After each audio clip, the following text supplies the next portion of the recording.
기다리셨습니다. 이제 오늘의 메인이 포럼의 사회를 맡은 성균관대학교 16기 추종수입니다.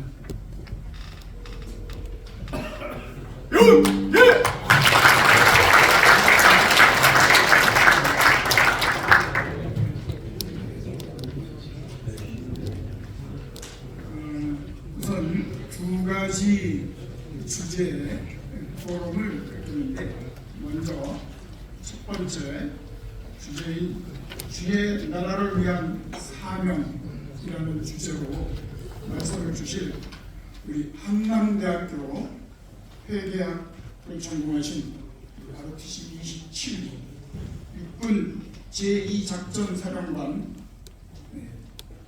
육군 대장으로 연편하시고 현재 군 선교에 지대한 관심과 역량을 쏟고 계시는 우리 신희련 장로님을 모시겠습니다.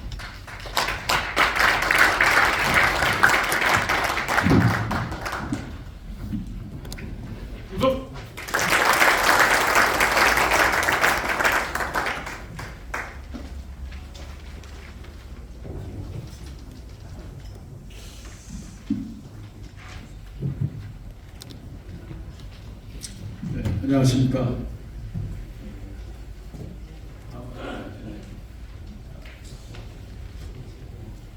작년 10월에 육군 제2작전 사령관을 마지막으로 35년간 군 생활을 하고 전역을 했습니다. 한남대 27기로 임관을 해서 현재 한남대학교 석좌교수로 또 근무를 하고 있습니다.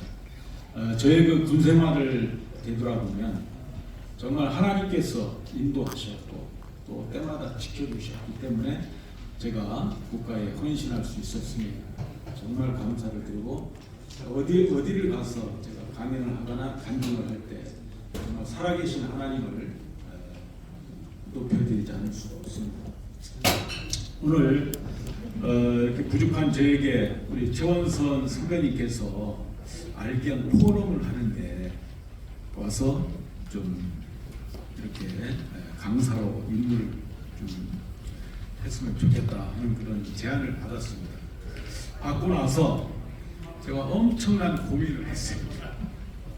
우리 ROTC 대선배님들께서 또 이제 오늘 전임 총리님도 오시고 또 우리 국방차관님 오셨던 분들, 또 우리 예비역 또 장군 선배님들, 또 많은 우리 또 기업 회장님들과 이런 대선배님들 앞에서 저에게 나라 사랑을 위한 이런 포럼에 강사로 말씀을 해주셔서 정말 고민을 많이 했습니다. 이걸 과연 하는 게 맞는가?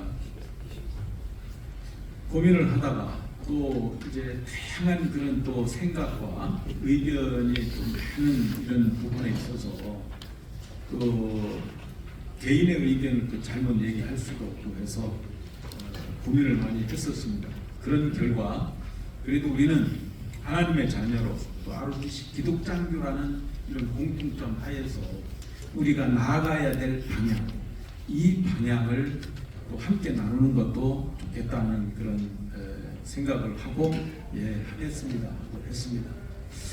제가 오늘 드리는 말씀은, 이것은 앞서 우리 그 황교안 전 총리님께서 정말 나라 사랑을 생각한다면 축사를 할 게 아니라 황교안 총리님께서 강사로 임무 수행을 또 이렇게 하시는 게 더 오늘 참석하신 분들에게 더 마음에 와닿을 수도 있는데, 저는 우리가 하나님의 자녀로서 이 땅에서 어떻게 살아가야 되고 또 하나님 나라를 위해서 어떤 사명을 가져야 될 것인가, 이 두 가지 측면에서 개인적인 의견을 말씀을 드린다는 것을 말씀드리고, 저도 혹시 개인적인 의견이기 때문에 제가 예를 들어서 이승만 대통령님을 얘기할 때 좋아하시는 분도 계시고 또 싫어하시는 분도 계실 것입니다. 그러나 이것도 저의 이제 의견이기 때문에 혹시 의견이 안 맞으셔도 양해를 부탁을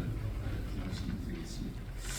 그래서 저는 이제 우리가 하나님의 자녀로서 이 땅에서 하나님의 자녀로 살아가면서 어떻게 살아가야 될지, 이 땅의 나라 대한민국과 또 우리가 이제 여기에서만 사는 게 아니라 하나님 나라에서 영원히 살아갈 텐데 하나님 나라를 위해서 또 어떤 사명을 가져야 될 건지, 이 두 가지 측면에서 말씀을 드리겠습니다. 다음, 여러분들께서 잘 아시다시피 우리 대한민국은 강대국들의 그 지정학적 위치에서 지금까지 약 1000여 회의 많은 외침을 받고 그것을 극복해온 강인한 민족입니다. 저는 국난시마다 우리 선조들의 나라 사랑하는 마음, 그 마음으로 목숨을 바쳐서 이 대한민국을 지켜왔고, 또 140년 전 우리 선교사님들이 이 땅에 기독교 신앙을 뿌리를 내림으로 인해서 이 기독교 정신에 의해서 지금까지 우리 대한민국이 여기까지 발전해 왔다는 것을 말씀을 드립니다. 아마 이 부분에 있어서는 다 같이 공감하시리라 믿습니다. 특별히 이승만 대통령께서 정말 기독교 정신에 입각해서 이 나라를 세웠습니다. 이제 나라가 건국이 됐을 때 이승만 대통령께서 초대 대통령으로 50년 동안 읽으셨던 그 성경책을 직접 가지고 오셔서 그 헌법위에 맹세할 때 성경책에 손을 얹고 나라를 위해서 기도하셨습니다. 그동안 살아계신 하나님께서 역사하셨고, 또 우리 그때 대한민국 인구가 3천만 우리 동포들 앞에서 이 나라를 하나님의 정신으로 나라를 이끌어 나가겠다는 그런 선포를 하신 것이죠. 그리고 이제 개원 국회 때도 이윤영 목사님께서 기도로 국회를 시작하셨고, 대통령의 모든 이런 취임 예식도 기독교식으로 했던 것을 우리가 잘 알 수 있습니다. 그것은 그만큼 대한민국이 그때 당시에 하나님의 뜻에 따라서 우리 이승만 대통령을 건국의 지도자로 세우셨기 때문에 기독교 정신에 의해서 나아갈 수 있었다, 이런 생각을 합니다. 이승만 대통령의 그런 신앙심을 바탕으로 대한민국이 세워진 나라가 바로 우리 대한민국입니다. 그때 당시 우리 기독교인은 1%밖에 안 됐습니다. 1%밖에 안 됐지만 대부분의 지도자들은 기독교인들이 이 나라를 이끌어갔다는 것을 우리가 잘 알 수 있습니다. 기독교 정신으로 세워진 나라가 바로 대한민국이라는 것을 인정하시죠? 그러면 우리가 이 기독교 정신으로 세워진 대한민국에서 기독교가 어떤 역할을 해왔는지를 잠시 살펴볼 필요가 있습니다. 조선시대 후기에 140년 전에 이제 선교사님들이 들어왔기 때문에 그때부터 이 기독교의 문화가 우리 대한민국에 들어오면서 반봉건 투쟁을 하였고, 또 반식민 일제시대 때 반식민 투쟁을 하였습니다. 또 전체주의에 입각한 공산주의, 반공산 투쟁에 이 기독교가 앞서왔습니다. 그렇기 때문에 지금의 이런 대한민국이 만들어지게 된 것입니다. 기독교는 국가적 견지에서 보면 정말 애국운동의 중심 역할을 해왔습니다. 3.1운동 때는 일제시대 3.1운동 때는 기독교 중심으로, 교회 중심으로 만세운동이 전국적으로 일어났던 것을 우리가 알 수 있습니다. 그러니까 그때 당시에 독립선언문 33명이 낭독을 했을 때 33명 중에서 16명이 우리 목사님, 장로님이었습니다. 6.25 전쟁간에도 우리 교회는 그 공산당에 항거를 했습니다. 그래서 많은 피해들이 전국적으로 있었습니다. 자료를 살펴보니까 6.25 전쟁 시에 우리 교회가 집단 피해를 입은 교회가 62개나 있었고, 집단 피해자가 991명. 그러니까 교회에 가둬놓고 그냥 불 질러서 이런 어떤 그 공산주의에 만연이 있었던 걸 잘 아시죠. 특히 영광의 영산교회, 논산의 병충교회와 우군교회는 60~70명이 공산주의가 이렇게 교회의 성도들을 모아놓고 그 불을 지르고 이렇게 우리 많은 피해를 줬습니다. 전국적으로 교회가 207개가 파괴가 됐고 또 부분적인 피해까지 하면 706개가 파괴가 됐습니다. 500여 명의 우리 목사님들이 사망하거나 다시 북으로 납북되는 그런 일이 있었습니다. 이렇게 공산주의가 우리 교회를 많이 핍박했던 그때에도 우리 기독교 우리 많은 성도님들은 인물로 이 나라를 위해서 기도하고 또 항거해왔던 것을 봤습니다. 그때 당시 전체적으로 기독교의 역할을 보면 우리나라에 있어서 4가지 분야에서 이 나라에 큰 역할을 해왔습니다. 첫 번째는 한미 관계가 공고해지는 그런 역할을 해왔습니다. 1949년 중국이 공산화가 되면서 중국에 가 있던 선교사님들이 많이 이제 쫓겨났습니다. 그때 쫓겨나면서 우리나라로 선교사님들이 많이 들어와서 선교하면서 50년도에 이제 바로 전쟁이 일어나다 보니까 그때 당시 미국의 이 전쟁의 참상을 이 선교사님들에 의해서 많이 알려지게 되고 또한 미국의 참전 또 미국의 이런 각종 지원이 이런 선교사님들을 통해서 지원을 하게 됐다는 것입니다. 여러분들께서 잘 아시는 빌리 그레함 목사님 또 밥 피얼스 목사님 이런 분들이 이제 우리 한국 전쟁에 있어서 구호 활동을 많이 하셨던 것을 아실 겁니다. 그래서 밥 피얼스 목사님 같은 경우는 한국과의 아버지라는 그런 명칭을 가지고 있습니다. 두 번째는 대한민국 건설의 중심이 되었습니다. 전쟁 후에 많은 그런 피해들로 인해서 가난과 기아와 질병, 또 고아, 과부 이런 많은 사람들, 장애인들을 이 기독교에서 다 돌보게 했습니다. 미국의 많은 단체들이 참여를 했습니다.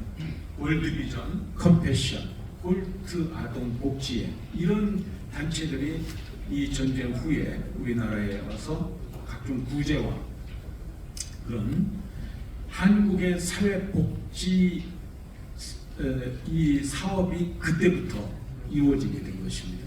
그래서 많은 그런 구제 사업들을 미국에서 했는데 이것은 다 우리 기독교를 통해서 했다는 것이죠. 세 번째는 기독교는 학교 교육에 많은 영향을 주었습니다. 그때 당시에 선교사님들이 들어와서 기독교 교육 또 자유민주주의 가치 이런 교육을 통해서 국민들을 많이 깨우는 그런 계몽운동을 학교를 통해서 했습니다. 또 지역마다 학교를 많이 또 세웠죠. 이러한 그 근대 우리가 이렇게 대한민국 사람들의 학력 수준이 높고 교육을 이렇게 잘 받을 수 있던 것은 그때부터 이 학교 교육을 통해서 받은 것입니다. 네 번째는 의료 활동에 기여를 많이 했습니다. 그때 우리 이제 해방되고 나서 일본 의사들이 많이 철수를 했습니다. 그리고 나서 이제 그 부족한 의사들을 이 기독교 학교에서 교육을 시켜서 많은 의사들이 나타나게 됐고 그때 이제 각 병원들이 교회에서 그런 병원을 통해서 우리 환자들 돌보는 이런 역할을 했습니다. 결국 기독교는 정부가 해야 될 이러한 각종 사회, 교육, 의료 이런 것을 우리 교회가 했다는 사실입니다. 그래서 우리 기독교는 정말 이 국가에 큰 뿌리를 내리고 있는 그 정체성이 우리가 잊으면 안 되겠습니다. 그렇기 때문에 우리는 우리 하나님의 자녀로서 나라와 민족을 위해서 기도하지 않을 수가 없는 거죠. 많은 그 우리 기독교 소모임들이 나라를 위해서 기도를 많이 하고 있습니다. 우리가 정치, 경제, 사회, 문화 이런 모든 부분에 있어서 정말 아까도 우리 황교안 전 총리님 말씀하셨지만 이런 위기 가운데 있는 이런 부분에 있어서 우리가 힘으로 하는 것보다 정말 하나님 앞에 엎드려서 눈물로 이 나라를 위해서 기도할 때 하나님의 역사가 일어날 줄 믿습니다. 우리 교회는 종교는 정치적으로 중립을 지켜야 된다는 것이 헌법에 명시되어 있는 거기 때문에 우리가 정치적으로 중립은 지켜야 된다고 생각을 합니다. 하지만 이 나라가 하나님의 뜻에 어긋나는 이런 동성애 합법화 시도하는 것, 또 포괄적 차별 금지법을 제정해서 나라를 정말 이 하나님의 창조 질서를 깨뜨리는 것, 나라의 근간을 흔드는 것, 이런 것들은 우리가 막아야 되지 않겠습니까? 그래서 지난 10월 27일 날 우리 100만 기독교인들이 광화문에 모여서 전국 4개의 권역에서 모여서 많은 성도들이 예배를 드리고 기도를 했습니다. 이런 것들을 통해서 우리 잘못된 정치인들, 국민들의 의식을 깨우는 일, 이런 것을 우리가 정치적으로 중립을 해야 되지만 이런 부분에 있어서는 우리 기독교가 나서서 우리 국민들을 일깨워야 된다고 생각을 합니다. 인권이라는 미명 하에 우리 기독교 학교들이 위기를 맞고 있다라고 아까 얘기를 했습니다. 미션 스쿨에서 예배를 드리기가 어렵고 종교 이야기를 하기가 어렵습니다. 저도 금년 5월달에 서울에 있는 모 대학교에서 채플 시간에 채플 강사로 초청을 받았습니다. 초청 받았을 때 당시 우리 학교는 70%가 불신자들이기 때문에 채플 시간에 이렇게 강하게 기독교 이런 종교의 색채를 띠면 안 된다 하는 그게 이제 목사님이 교목 목사님이 이제 저한테 하신 말씀입니다. 그래서 제가 이 채플을 가야 되나 말아야 되나 고민을 많이 하면서 그래도 가서 이 하나님의 복음을 전해야 되겠다는 이런 마음이 들어서 이제 갔습니다. 가서 이제 교목 실장님하고 쭉 이야기를 하면서 우리 학생들이 70% 비신자이기 때문에 너무 종교에 대해서 강하게 얘기하지 말고 리더십 위주로 해달라고 다시 그 얘기를 그 당일날 갔을 때 요청을 받고 확 돌아와야 된다는 그런 마음이 있었지만 그래도 제가 이제 초청 받았는데 또 그냥 들어와 버리면 그 하루에 그 학교의 채플이 오히려 또 더 역효과가 나기 때문에 참고 했습니다. 하면서 리더십 위주로 이제 강의를 했지만 그래도 이제 그 가운데서 하나님의 복음을 중간 또 전했던 이런 부분이 생각이 납니다. 이처럼 미션 스쿨이지만 하나님의 복음을 제대로 전할 수 없는 이런 지금 시기였습니다.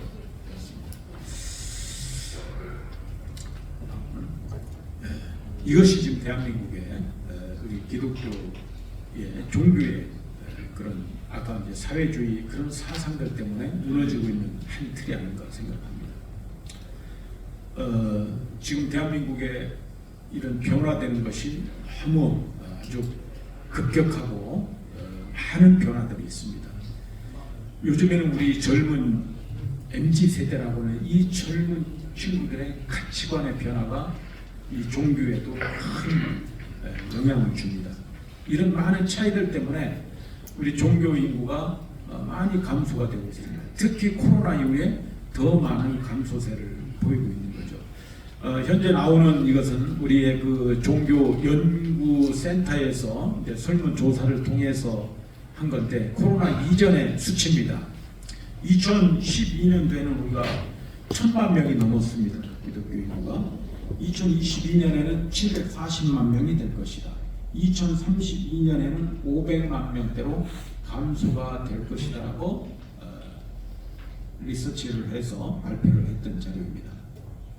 금년도 이제 제가 자료를 확인해 보니까 2024년도는 우리 국민의 17%인 876만 4,866명으로 나오더라고요. 여기에는 이단 종교, 사이비 종교가 다 포함이 되어 있습니다. 그러니까 아까 전 총리님께서 말씀하신 680여 명 정도가 순수한 우리 기독교인이라는 숫자를 볼 수가 있습니다.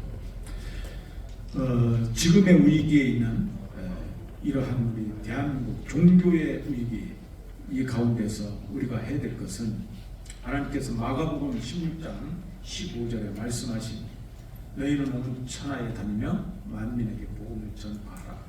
이 말씀이 지금 이 시대를 살아가고 있는 우리 오늘 알기에 우리들에게 대한민국을 위해서 우리가 살아가고 있는 가정, 내가 속해 있는 직장, 또 나의 영향력에 있는 그런 곳에서 하나님 나라를 위해서 점점점 이 대한민국이 세워졌던 그 기독교 정신으로 더 나아간다면 이러한 위기를 충분히 극복하리라는 그런 생각을 합니다. 두 번째는 하나님의 나라입니다. 저는 군인이었기 때문에 제가 군선교 위주로 말씀을 드리겠습니다. 군인과 종교는 저는 뗄래야 뗄 수 없다라고 생각을 하고 있습니다. 왜냐하면 생명을 담보로 해서 살아가기 때문에 군인들은 전쟁터에서 자기의 목숨을 아끼지 않고 목숨을 내놓고 적과 싸워야 되는 그런 사람들입니다. 신앙도 우리가 목숨을 걸고 악한 사탄한테 뺏기지 않도록 하나님의 자녀로 살아갈 수 있게끔 하는 것은 우리의 생명 또 영적인 그런 생명도 우리가 지켜나가야 되는 거죠. 그렇기 때문에 군인과 종교는 복잡한 관계가 있습니다. 그래서 예전에 1인 1 종교 갖기 운동을 군에서 적극적으로 해왔던 것을 아실 수가 있습니다. 그러나 지금은 모든 것이 2000년대 2000년 2008년 이후에 이러한 이제 흐름들이 변화가 일어나기 시작했던 것 같습니다. 2008년도에 뭐가 생겼냐면 공무원 특정 종교 차별, 특혜 행위 시 징계한다는 공무원 공무규정이 개정이 됐습니다. 그러니까 종교 편향 금지 조항이 신설이 되었어요. 이때부터 각 부대에는 이제 국방부에서 종교 편향 금지 이런 말들이 이제 공문으로 지시가 되고 했습니다. 그러면서 열심히 정말 우리 주의관들이 또 우리 장교들이 선교 그런 사명을 가지고 열심히 했던 사람들이 이제 점점점 위축이 되기 시작했습니다. 자칫 잘못하면 저 사람은 종교 심취자 이렇게 이제 낙인이 될까봐 종교에 대해서 열심히 하던 사람들이 이때부터 이제 남에게 종교 전도하는 것을 많이 꺼내기 시작을 했습니다. 그래서 군선교도 황금어장이라고 우리가 말하지만 지금은 군선교가 황금어장이 아닙니다. 지금 MZ세대의 그런 가치관과 또 이런 사회주의 체제로 가면서 종교에 대한 이런 인식들이 좀 많이 무너지고 있습니다. 육군훈련소에서 예전에 9,000명 세례를 동시에 줘가지고 기네스북에 등재됐던 그런 일들이 있는데 지금은 훈련병도 종교는 자유다. 예전에는 훈련병은 그래도 기관 장병들은 종교는 자유로 해서 안 가는 사람들이 있었지만 훈련병은 한 가지씩 그런 교육 차원에서 다 보냈습니다. 그래서 지금은 훈련병도 종교 자유입니다. 훈련병도 안 가는 사람 안 가고 가는 사람만 이렇게 보내고 있는 실정에서 정말 그 군선교도 어려움을 받고 있는 겁니다. 그래서 우리는 군선교의 사명을 가지고 우리가 이런 사명을 가진 사람들이 많아질 때 그래도 군선교는 아직도 기회가 있다. 젊은 청년들이 모여있는 곳이 군대입니다. 거기에서 이 군선교의 사명을 가진 한 사람이 많은 변화들을 가져올 수 있습니다. 지금도 열심히 하는 우리 그런 간부들은 또 열심히 하면서 군선교를 위해서 정말 최선을 다하는 그 간부들이 많이 또 있습니다. 저는 지난번에 우리 알기원 학예 수련회 때 그때 이제 간증을 통해서 한번 말씀을 드렸는데 제가 이제 소련 때 군선교 사명을 가지고 이제 오직 복음을 위해서 하나님 앞에 나아가려고 했을 때 하나님께서 놀라운 그런 축복을 주셨습니다. 저에게 군선교 비전도 그때 주셨어요. 그래서 그때 저의 군선교 비전이 군선교 비전 1111. 하나님 저에게 1000명의 예배드리는 용사를 주시옵소서. 제가 100명을 전도할 수 있게 해주시옵소서. 10번 찬양 집회를 하게 해주시옵소서. 한번 봉급 전액을 하나님께 드리게 해주시옵소서. 이렇게 예배와 전도와 찬양과 봉헌이라는 이런 비전을 가지고 하나님 앞에 나아갔을 때 하나님께서 놀랍게 이런 비전을 이루어 주셨습니다. 연대장 하고 나서 비전을 결산해 보니까 우리 연대 병력의 65% 1,300명이 기독교였습니다. 또 147명을 전도할 수 있었고 22번 찬양 집회 또 봉급 전액을 하나님께 또 드렸던 이런 비전을 하나님께 놀랍게 이루어 주셨습니다. 많은 그런 기적들을 하나님께서 저에게 보여주셨던 그런 일들이 있습니다. 한 가지만 더 말씀을 드리면요. 예전에 그 종교 마일리지라는 게 있었습니다. 이제 종교 행사에 종교 1인 1종교 각기 운동이나 이런 것처럼 종교를 활성화하기 위해서 종교 마일리지 제도를 했었어요. 종교 행사에 가는 사람은 간 시간만큼을 이제 계산을 해서 누적이 되면 그게 24시간이 되면 휴가를 하루 주는 이런 종교 마일리지가 있었어요.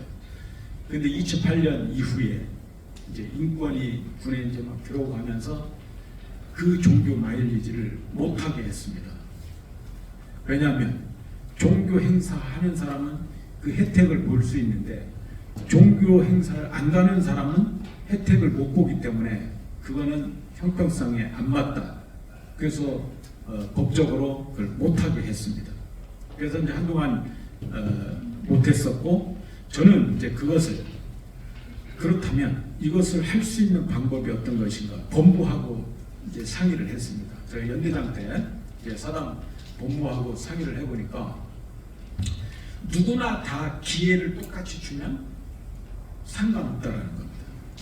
그래서 그때 종교 활동하는 사람만 기회를 줬던 것을 저는 그것을 명칭을 바꿔가지고 인성 함양 마일리지라는 종교 마일리지에서 인성 함양 마일리지 그래서 인성 프로그램으로 집어넣어가지고 종교 기존에 했던 종교 그대로 하고 또 독서 좋은 독서를 통해서 인성을 함양할 수 있기 때문에 일요일날 종교 행사 안 가는 사람들은 내무반에 모여서 독서 읽고 토론회 하고 또 봉사활동 고아원 양로원 뭐 이런 데 위주로 봉사활동 한 사람은 마일리지를 주겠다 이렇게 하니까 법무에서 이거는 법적으로 아무 문제가 없다 이제 그런 답변을 받아가지고 그때부터 인성 함양 마일리지로 연대장, 사단장, 분단장, 작전사령관 할 때까지 전 부대에 이것을 하도록 했습니다. 그게 법적으로는 문제가 없습니다. 그러니까 예전에 종교 마일리지 혜택을 받다가 없어졌던 것을 다시 혜택을 받을 수 있기 때문에 많은 병사들이 다시 이제 교회에 나오기 시작했습니다. 일단 졸더라도 그 마일리지 때문에 나옵니다. 그 나와서 듣다 보면 이제 성령님께서 깨우치는 것 때문에 일단 많이 나올 수 있도록 그렇게 했었습니다. 그래서 이런 것들이 군선교를 위해서 자기가 사명을 가지고 하면은 그런 법규 범위 안에서 할 수 있다는 것을 저는 이제 깨닫고 군선교를 위해서 나름대로 노력을 했습니다. 하나님께서 부족한 저에게 육군 대장이라는 그런 놀라운 직급까지 시켜주신 것은 군선교를 하도록 하나님께서 높여주신 거기 때문에 35년간 군에서 정말 부족하지만 하나님의 사명을 가지고 생활했었습니다. 제 군생활간에 정말 그 죽을 수 있는 가운데 5번에 걸쳐서 큰 사건과 이런 질병을 죽을 수 있는 가운데서도 하나님은 저를 살리셔서 때마다 그 하나님의 사역을 감당케 하셨습니다. 우리 ROTC 기독장교는 하나님께서 특별히 나라를 위해서 또 하나님 나라를 위해서 세워주셨다고 생각합니다. 이 시대에 우리가 세상의 종교인이 아닌 오직 믿음의 자녀로 하나님 나라의 사명을 감당할 때 나라도 하나님께서 안정케 하시고 우리의 또 앞으로 하나님 나라 천국에서 우리가 또 하나님의 자녀로서 영원토록 함께 살도록 해주실 것입니다. 그래서 이 땅에서 우리에게 주신 사명을 우리가 믿음으로 잘 감당해야 되리라 생각을 합니다. 이런 요 정도까지만 말씀을 드리겠습니다. 감사합니다.